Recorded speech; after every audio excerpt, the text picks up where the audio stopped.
पड़ोसन के घर की हरी हरी सब्जियां। खन्ना साहब एक रिटायर्ड सरकारी टीचर थे जो नए नए किसी मोहल्ले में अपनी बहू नीलम और अपने बेटे आदित्य के साथ शिफ्ट हुए थे। एक रात खन्ना साहब चुपके से अपने घर के बाहर आए।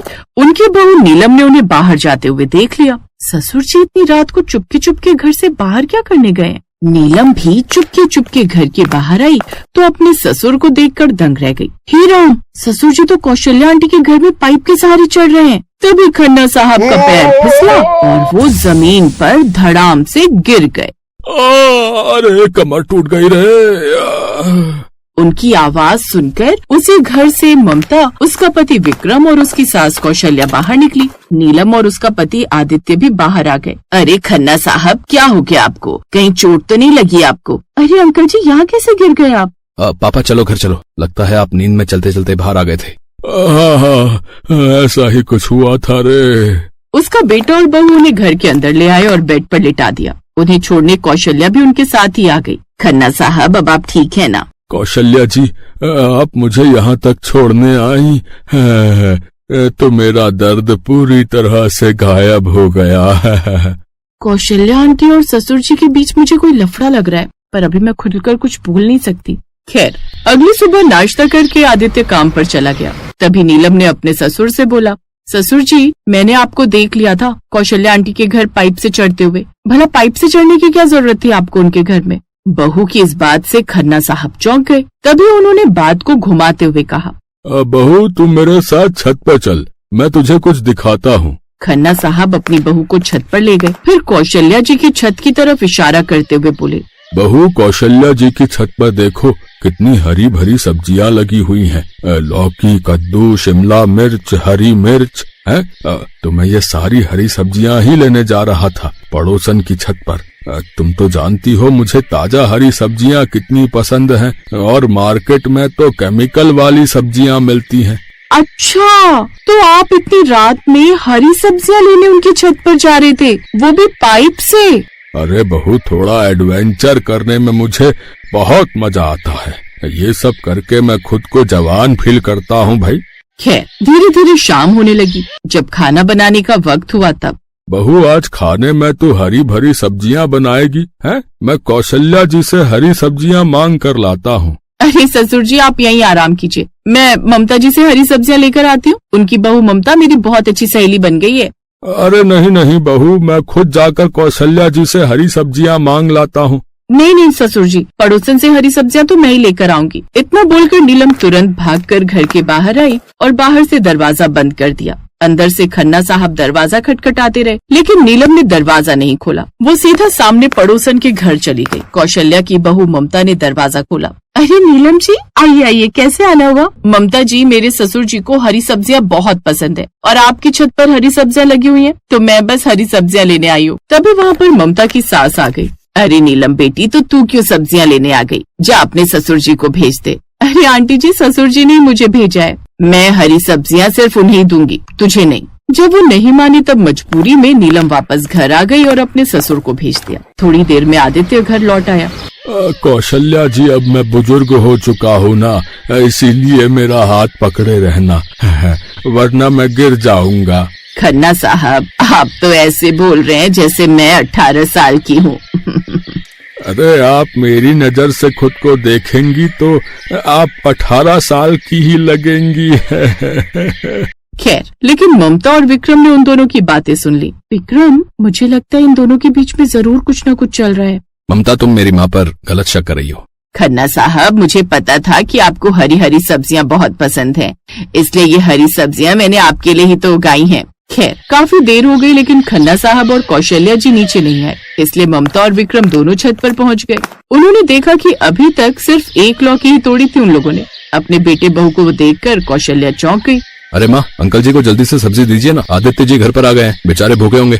हाँ हाँ, देती हूँ। खन्ना साहब हरी हरी सब्जियां लेकर चले गए। नीलम ने खाना बनाया और सब खा पी कर सोने चले गए। तभी नीलम ने अपने पति आदित्य से कहा, आदित्य, मुझे लगता है कि ससुर जी और सामने वाली पड़ोसन कौशल्या आंटी के बीच जरूर कुछ न कुछ चल रहा है। ये क्या कह रही हो तुम नीलम? तुम्हें पता है मेरे पिताजी एक टीचर थे, उनके बारे में तुम ऐसा सोचती हो? अरे मैं ससुर जी के लिए कुछ गलत थोड़ी बोल रही हूँ, आखिर उन्हें भी इतने में नीलम ने खिड़की से देखा कि उसके ससुर जी छत पर जा रहे हैं। आदित्य, वो देखो, ससुर जी छत पर जा रहे हैं और मुझे पक्का यकीन है कि सामने वाली कौशल्या आंटी भी अपनी छत पर आ गई होंगी। तो ठीक है, चलो चलकर देख लेते हैं।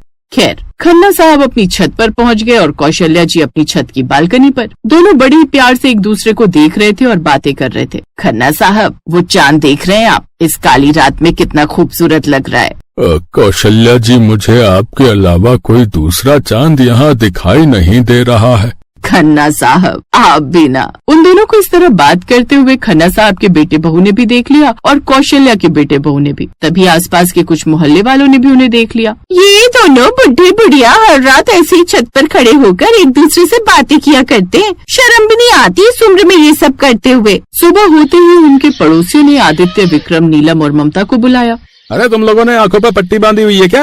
है आदित्य, तुम अपने पिता को समझाओ, और विक्रम, तुम अपनी माँ को। रात हम देखते हैं उन दोनों को छत पर एक प्रेमी जोड़ी की तरह बात करते हुए। इस उम्र में वो ये सब करेंगे तो हमारे बच्चों पर क्या प्रभाव पड़ेगा? है भाई साहब, हम लोग तो दिन भर बाहर बिजी रहते हैं और रात में आकर सो जाते हैं। हमें भी इस बारे में कल रात ही पता चला। अब आप लोग फिक्र मत कीजिए, हम लोग उन्हें समझा देंगे। उन लोगों को इस तरह बात करते हुए खन्ना साहब और कौशल्या जी ने दूर से देख लिया। फिर शाम को वो दोनों मोहल्ले से बाहर किसी पार्क में अकेले मिले। कौशल्या जी, आदित्य की माँ के जाने के बाद मैं बहुत अकेला हो गया था। मेरा बेटा दिन भर काम में बिजी रहता है और मेरी बहू दिन भर टीवी देखती रहती है। उसके साथ तो मैं ज्यादा बातचीत कर नहीं सकता, लेकिन जब से इस मोहल्ले में शिफ्ट हुआ हूँ और मुझे आपका सहारा मिला तो आपसे बातें करना बहुत अच्छा लगने लगा। आपने बिल्कुल सही कहा खन्ना साहब। विक्रम के पिता के जाने के बाद मैं भी बहुत तन्हा हो गई थी। मेरे बेटे बहू भी मुझे बिल्कुल वक्त नहीं देते। मैं बहुत अकेलापन महसूस करने लगी थी। कभी कभी तो लगता था मैं खुद को खत्म कर लूं। अकेलापन काटने को दौड़ता था, पर जब से आप इस मोहल्ले में शिफ्ट हुए मेरा अकेलापन दूर हो गया। लेकिन हमारी वजह से हमारे बच्चों की बदनामी हो रही है। तो ठीक है कौशल्या जी, अपने बच्चों की खुशी के लिए आज के बाद हम एक दूसरे को देखेंगे तक नहीं। उन लोगों की बातें उनके बच्चों ने सुन ली। रात में नीलम ने खाने में हरी सब्जियां बनाई, लेकिन बहू, मुझे भूख नहीं है और आज के बाद ये हरी सब्जियां मत बनाना। अब मैंने मीठा खाना शुरू कर दिया है। वहीं दूसरी तरफ कौशल्या ने अपनी छत पर लगी सारी हरी सब्जियां उखाड़ कर फेंक दी। उनके बच्चे ये सब देखकर बहुत दुखी हो रहे थे। इसलिए एक रोज, पिताजी, मैं आपका अकेलापन नहीं देख पाया, हमेशा काम में ही उलझा रहा। इसलिए विक्रम, मैं तुम्हारी माँ का हाथ अपने पापा के लिए मांगता हूँ। इसी बहाने मुझे भी ससुर का प्यार मिल जाएगा। बच्चों, ये क्या बोल रहे हो तुम लोग? हाँ बच्चों, मामा, हम आप दोनों की शादी कराने वाले हैं, फिर मोहल्ले वाले भी गलत नहीं समझेंगे। अगले ही दिन खन्ना साहब और कौशल्या जी की शादी हो गई और फिर दोनों ने मिलकर हरी सब्जियां उगाई।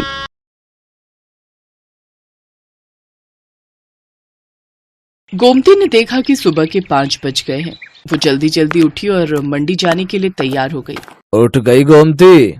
हाँ, और सुनो, मैं सब्जी लेने मंडी जा रही हूँ। तुम ब्रेड और दूध बंटी को बोल देना, ले आएगा। चाय ब्रेड खाकर ही दवाई लेना। हाँ हाँ, ले लूंगा, तू भी ध्यान से जाना। गोमती का पति किशन बीमार रहता था, इसलिए घर का खर्च चलाने के लिए गोमती सब्जियां बेचने लगी। गोमती सुबह सुबह की ताजी सब्जी खरीदने के लिए बड़ी मंडी जाने लगी। गोमती ताजी सब्जियां खरीद कर लाती और बाजार में ताजी सब्जी का ठेला लगाती। सभी ग्राहक जानते थे कि गोमती बड़ी मंडी से ताजी सब्जियां लाती है, इसलिए सुबह सुबह गोमती के ठेले पर सब्जी खरीदने के लिए ग्राहकों की भीड़ लग जाती थी। 1 किलो आलू, प्याज, टमाटर और हाँ, आधा किलो करेला, भिंडी और अरबी भी कर दो। 1 किलो खीरा निकाल देना। हाँ हाँ, अभी कर देती हूँ। तभी एक औरत गोमती के पास आती है जिसका नाम मेघा था। वो गर्भवती थी और सुबह सुबह टहलने के लिए निकलती थी। मेघा का नियम था, वो गोमती से ताजी सब्जियां लेती हुई ही घर जाती थी। गोमती, मैंने तुम्हें कच्चे आम बोले थे, लाई हो क्या? हाँ हाँ मेघा दीदी, आपके कच्चे आम मैंने पहले ही अलग ले लिए थे। ये देखो, ताजे ताजे कच्चे आम।